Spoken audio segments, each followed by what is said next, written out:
प्रागैतिहासिक काल के शिकारी डायर वुल्फ का राज। समय के सागर में डूबे हुए हैं अनेक रहस्य। इनमें से एक है डायर वुल्फ। यह विशालकाय भेड़िया प्रागैतिहासिक काल का एक भयानक शिकारी। इसकी दहाड़ से धरती कांपती थी। इसकी नजरें शिकार को चीर कर रख देती थीं। लेकिन समय का पहिया घूमा और डायर वुल्फ इतिहास के पन्नों में सिमट कर रह गया। विलुप्त हो गया जैसे कभी था ही नहीं। क्या हम इसे फिर से देख पाएंगे? क्या यह शिकारी फिर से धरती पर अपने कदम रखेगा? विज्ञान के इस युग में कुछ भी असंभव नहीं। विज्ञान का चमत्कार, विलुप्ति से वापसी। आज विज्ञान ने वह कर दिखाया है जो कभी सिर्फ कल्पना हुआ करता था, विलुप्त जीवों को फिर से जीवित करना। डीएनए तकनीक के माध्यम से यह चमत्कार संभव हुआ है। जीवाश्मों से प्राप्त डीएनए के टुकड़ों को जोड़कर वैज्ञानिक विलुप्त जीवों के जीनोम को फिर से बनाने में सक्षम हो गए हैं। इस तकनीक की मदद से डायर वुल्फ को भी वापस लाया जा सकता है। लेकिन क्या हमें ऐसा करना चाहिए? क्या यह नैतिक रूप से सही होगा? नैतिक दुविधा, वरदान या अभिशाप। एक तरफ है विज्ञान की असीम संभावनाएं, दूसरी तरफ है नैतिक सवालों का जंजाल। क्या इंसानों को भगवान बनने का अधिकार है? क्या हम प्रकृति के नियमों के साथ खिलवाड़ करने का हक रखते हैं? क्या हम यह सुनिश्चित कर सकते हैं कि डायर वुल्फ का पुनरुत्थान मानवता के लिए खतरा नहीं बनेगा? इन सवालों का कोई आसान जवाब नहीं है। प्रकृति का संतुलन। क्या हम हस्तक्षेप करने के हकदार हैं?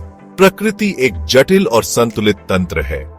हर जीव की अपनी भूमिका है। विलुप्त जीवों को वापस लाकर हम इस संतुलन को बिगाड़ सकते हैं। क्या डायर वुल्फ का पुनरुत्थान अन्य प्रजातियों के लिए खतरा पैदा करेगा? क्या इससे पारिस्थितिक तंत्र में अराजकता फैलेगी? यह एक ऐसा सवाल है जिस पर हमें गंभीरता से विचार करना होगा। डायर वुल्फ का पुनरुत्थान, प्रक्रिया और चुनौतियां। डायर वुल्फ को वापस लाना कोई आसान काम नहीं है। इसके लिए सबसे पहले हमें डायर वुल्फ के डीएनए की जरूरत होगी। यह डीएनए हमें जीवाश्मों से प्राप्त हो सकता है।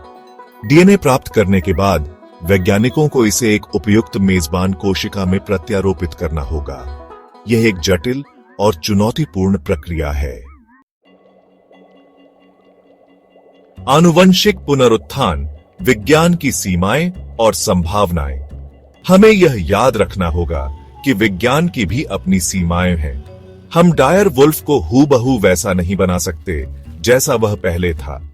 डीएनए क्षतिग्रस्त हो सकता है, जिससे क्लोन में आनुवंशिक दोष आ सकते हैं। फिर भी विज्ञान की संभावनाएं अनंत हैं। हो सकता है कि भविष्य में हम ऐसी तकनीक विकसित कर लें जिससे हम विलुप्त जीवों को उनकी पूरी आनुवंशिक विविधता के साथ वापस ला सकें। मानवता का दर्पण, जिम्मेदारी और नैतिकता। डायर वुल्फ का पुनरुत्थान सिर्फ एक वैज्ञानिक चुनौती नहीं है, बल्कि एक नैतिक दुविधा भी है।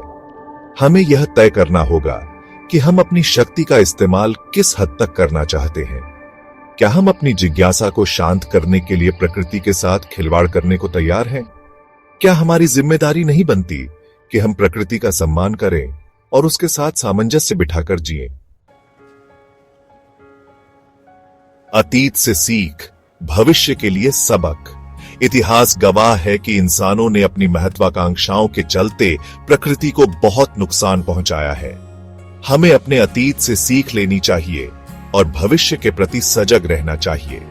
डायर वुल्फ का पुनरुत्थान एक ऐसा कदम हो सकता है जिसके दूरगामी परिणाम होंगे।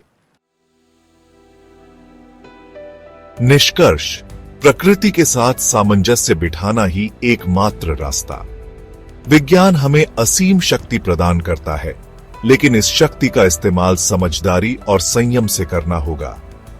हमें यह समझना होगा कि हम प्रकृति के मालिक नहीं, बल्कि उसके संरक्षक हैं। हमें प्रकृति के साथ सामंजस्य बिठाकर जीना सीखना होगा। तभी हम इस ग्रह पर दीर्घकालिक रूप से जीवित रह सकते हैं।